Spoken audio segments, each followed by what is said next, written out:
Welcome. In this video, we'll walk you through the updated steps to edit your website on the X app. Whether you're refreshing your profile or updating your business link, this quick guide will help you make the changes effortlessly. Let's dive in. First, open the X app on your device. Make sure you're logged into your account to access all the features. Next, navigate to your profile by tapping on your profile picture in the top left corner of the screen. This will take you to your personal profile page, where all your settings and details are located. Now, tap on the Edit Profile option. This is where you can make changes to various elements of your profile, including your website. Once you're in the editing section, locate the field labeled Your Old Website. Tap on it, and a text box will appear. Here, you can delete your existing website URL and type in the new one you want to display. After entering your new website URL, make sure everything looks correct.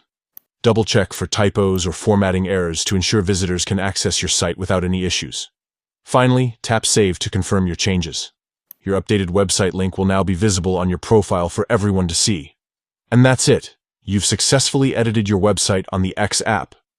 Keeping your profile up to date is a great way to stay connected with your audience and showcase what's important to you. If you found this guide helpful, don't forget to share it with others who might need assistance. Thanks for watching, and stay tuned for more tips and tutorials.